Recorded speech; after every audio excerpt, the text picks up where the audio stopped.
لوگ راستے پہ کانٹے بچھاتے رہے، ان پر اوجڑیاں پھینکتے رہے، ان پر غلاظت پھینکتے رہے، ان کے سر اقدس میں خاک چیتے دیتے رہے، لیکن رسول پاک صلی اللہ علیہ وسلم نے جو مکے کی زندگی ہے ان کی، تو اس میں ہم دیکھتے ہیں کہ آپ نے کتنے احسن انداز میں خود مشکلات سہ کر، مصائب سہ کر اور تبلیغ کی ہے دین کی۔ اور طریقہ تبلیغ آپ نے پوچھا ہے تو ایک تو یہی کہ انسانوں کو اس انداز سے تعلیم و تربیت کرنا، حقیقت میں چونکہ پروردگار جو ہے اللہ تبارک تعالیٰ وہ اس پوری کائنات کا رب ہے، تو یہ جو اس کے نمائندے نبی ہوتے ہیں، امام ہوتے ہیں، تو یہ اس کے نمائندے ہوتے ہیں، تو لہذا اللہ تبارک تعالیٰ کی جو ربوبیت ہے وہ کس میں ظاہر ہوتی ہے؟ تو جس طرح کہا جاتا ہے جو ماں اور باپ ہیں ان میں جو شفقت اور رحمت ہے وہ اللہ تبارک تعالیٰ کی ہی دی ہوتی ہے، اسی نے انسان کی سرشت میں اس کے اندر یہ چیز رکھی ہے، ان کو کہیں جا کے سیکھنی نہیں پڑتی یہ بات، بلکہ اللہ نے اس میں رکھی ہے۔ تو کہا جاتا ہے اللہ تبارک تعالیٰ کی ربوبیت کی ان میں جھلک نظر آتی ہے، تو اس کو دوسری اصطلاح میں کہہ دیا جاتا ہے کہ مظہر ربوبیت، یعنی اللہ تبارک تعالیٰ کی جو یہ صفات ہیں جب وہ ظاہر ہوتے ہیں تو جس مقام سے ظاہر ہوتے ہیں اس کو کہتے ہیں یہ مظہر ہے اس کا۔ تو رسول پاک کی ذات گرامی جو ہے وہ اللہ تبارک تعالیٰ کے اسماء اور اس کی صفات کی مظہر اتم ہے۔ تو رسول پاک صلی اللہ علیہ وسلم جو ہیں وہ یعنی رحمت العالمین بنا کر بھیجے گئے ہیں۔ اللہ تبارک تعالیٰ رب العالمین ہے اور رسول پاک رحمت العالمین ہے۔ جہاں جہاں اللہ تبارک تعالیٰ کی مخلوق ہے، اور ماسوائے اللہ ہر چیز مخلوق ہی ہے، ٹھیک ہے، یعنی اللہ کے ماسوا جو کچھ ہے مخلوق ہے، تو جو کچھ مخلوق ہے اس کے لیے رحمت بن کر آئے ہیں رسول پاک کی ذات گرامی۔ تو لہٰذا انسان جو کہ اس کائنات میں اشرف المخلوقات ہے تو اس کی ہدایت اور رہنمائی کے لیے پیغمبر اسلام آئے اور خاتم النبیین ہیں، اور انہوں نے جس انداز سے تبلیغ کی ہے کہ سب سے پہلے تو 3 سال تک تقریباً وہ جو جن جن لوگوں سے مراسم تھے، ملنا جلنا تھا، دوست تھے، ان کو تبلیغ کی اور وہ مسلمان ہوئے۔ پھر حکم آ گیا فَأَنذِرْ عَشِيرَتَكَ الْأَقْرَبِينَ، اے میرے رسول اپنے قریبیوں کو ڈراؤ۔ تو آپ نے پھر یہ کیا کہ جو حضرت عبد المطلب کی اولاد تھی، یعنی 11 یا 12 بھائی، 12 تک بھی ہے روایت، 10 تو ہے نا، تو اس میں حضرت عبداللہ سب سے چھوٹے تھے جو رسول پاک کے والد گرامی تھے، تو وہ تو وفات پا گئے تھے پہلے ہی۔ تو باقی جو چچا تھے رسول پاک کے ان کو اور ان کی اولاد کو بلایا تھا، تو اس میں 40 سے 45 کے قریب لوگ تھے۔ اس کو کہا جاتا ہے دعوت ذو العشیرہ۔ ذو العشیرہ یعنی وہی عشیرہ قبیلہ اپنا جو ہے، کیونکہ لوگ یہ کہہ سکتے ہیں جو تب تک تبلیغ کر رہے رسول پاک کہ بھئی آپ ہمیں تبلیغ کر رہے ہیں، پہلے یعنی اپنے قریبیوں کو تو سمجھا لیں، آپ کے اپنے لوگ تو آپ کے ساتھ نہیں، جیسے لوگ ہوتا ہے۔ تو سب سے پہلے جو ہے آپ نے ان کو بلایا، اور 45 کے قریب لوگ تھے، اور وہ یہ 2 یا 3 دن تک یہ سلسلہ ہوتا رہا۔ بلایا رسول پاک صلی اللہ علیہ وسلم نے، اور وہ حضرت ابو طالب علیہ السلام کے گھر میں، حضرت علی اس کا انتظام کرنے والے تھے اور وہی دعوت دینے والے تھے، وہی وہ پذیرائی جو کھانا کھلانا تھا اس کا اہتمام بھی انہوں نے ہی کیا۔ اور پہلے دن بات ہونی شروع ہوئی تو ابو لہب جو آپ کے چچا تھے اسی نے ایسی بات کہہ دی کہ جس سے وہ تبلیغ رنگ آ نہیں سکتا تھا، اس دن تو ویسے جانے دیا، پھر اگلے دن ایسی طرح ہوا۔ تو پھر دوبارہ جب بات کرنے لگا تو حضرت ابو طالب نے کہا، بھائی تھے نا ابو لہب بھی، کہا بھی خاموش رہو، بات کرنے دو ان کو۔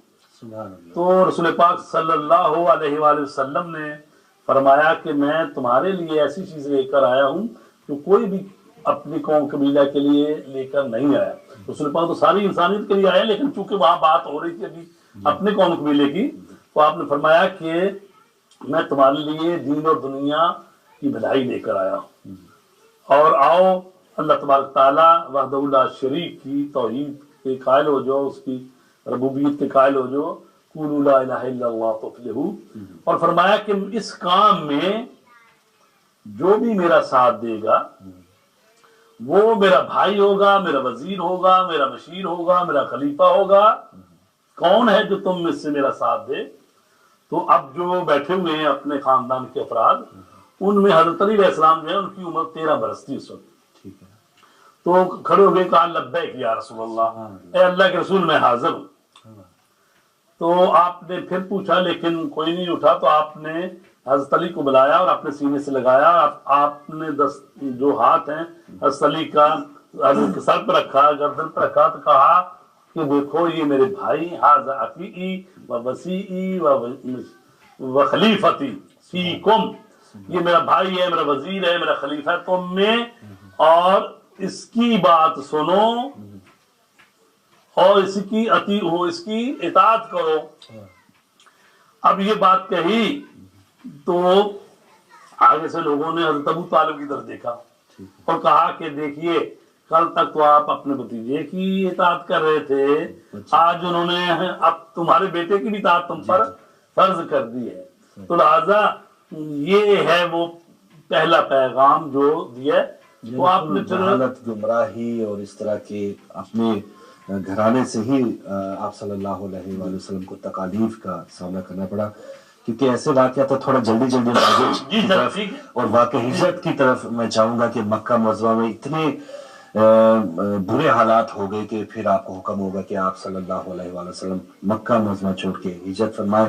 تو کچھ ہجرت کے واقعات اگر آپ ناظرین سے شیئر. تو اسلام جو ہے وہ جب آگے بڑھ رہا تھا تو اس وقت پھر زیادہ تر فاروق صاحب ایسا ہے کہ کوئی بھی تحریک ہو، بلکہ پیغمبروں کا جو پیغام ہے تو سب سے پہلے معاشرے کے جو ضعیف لوگ ہوتے ہیں، پسے ہوئے لوگ ہوتے ہیں، وہی ایمان لاتے ہیں. اس لیے کہ وہ ان کے پاس دنیا میں سے کچھ ہوتا نہیں ہے، ٹھیک ہے، اور پھر وہ ویسے پسے ہوئے ہوتے ہیں، ایسے طبقات ہوتے ہیں، وہ تو کہہ رہے ہوتے ہیں کہ کاش کوئی آئے اور ہمیں اس ظلم سے نجات دلائے.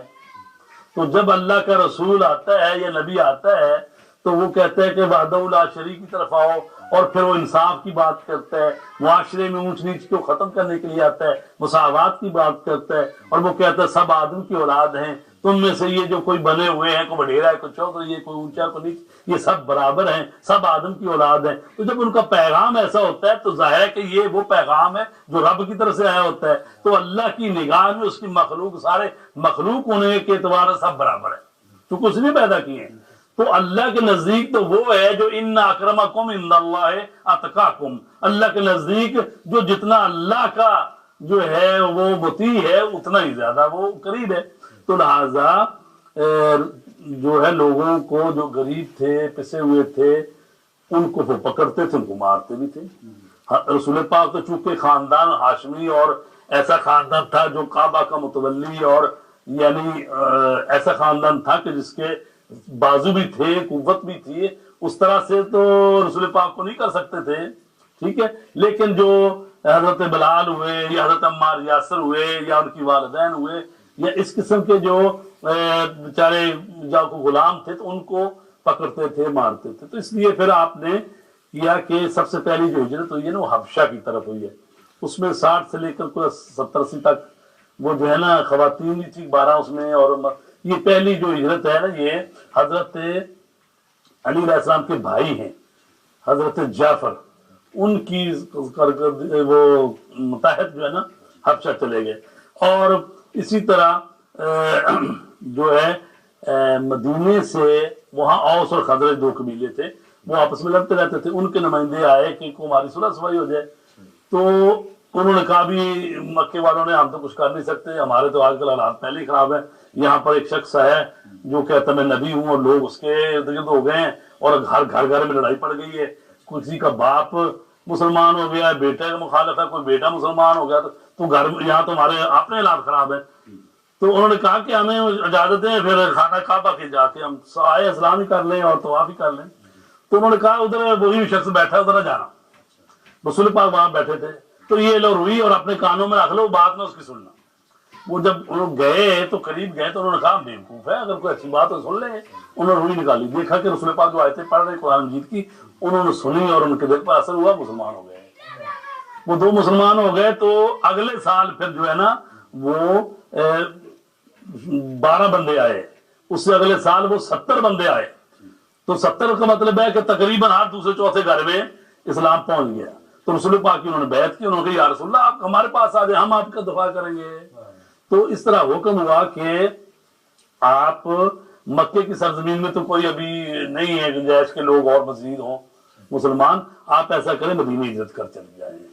تو جب آپ وہاں پر جانے لگے تو اس وقت پھر آپ نے حضرت علی علیہ السلام سے کہا اپنے بھائی سے کہ ایسا کریں کہ آج آپ میرے بستر پر سو جائیں, کیونکہ انہوں نے اپنی کمیٹی کی میٹنگ دارالندوہ میں وہ میٹنگ بلائی. انہوں نے کہا کہ ان کے بہت سارے لوگ چلے گئے یہاں سے اور تھوڑے سے رہ گئے, اور پھر یہ محمد یہ اس کو اگر یہاں سے نکل گیا یہ کہیں ادھر ادھر تو پھر وہاں جا کے اس کی ہو جائے گی سپورٹ ہو جائے گی, پھر مشکل ہو جائے گی. تو یا تو اس کو قتل کر دو یا اس کو پکڑ کے زندانی کر دو. یہ تجویزیں آئیں. تو انہوں نے کہا کہ نہیں ایسا کہ قتل ہی کرو اور سارے مل کے جو ہے نا قبیلے کے لوگ ایک ایک کر کے. تو اس طرح انہوں نے منصوبہ بنایا رات کے وقت ان کو بستر پر قتل کریں. تو اللہ کے حکم سے رسول پاک نے کہا اے علی آپ میرے بستر پر سو جائیں. تو شام کے وقت آپ جب انہوں نے گھیراؤ کیا ہوا تھا آپ نے مٹی اٹھائی ویسے پھینکی, وہ اندر ہوئے سارے, آپ بیچ میں سے گزر کے چلے گئے. حضرت علی سوئے رہے, وہ سمجھتے رہے کہ بھی سوئے ہوئے, ساری رات دیکھتے رہے, اور حضرت علی جو ہے وہاں پر سوئے رہے. اور صبح کے وقت جب وہ آئے ہیں انہوں نے چادر ہٹائی تو انہوں نے کہا یہ تو علی ہے. اس وقت کہا کہ کہاں ہے رسول پاک؟ تو آپ نے کہا کیا میرے سپرد کر کے گئے تھے جو مجھ سے پوچھ رہے ہیں.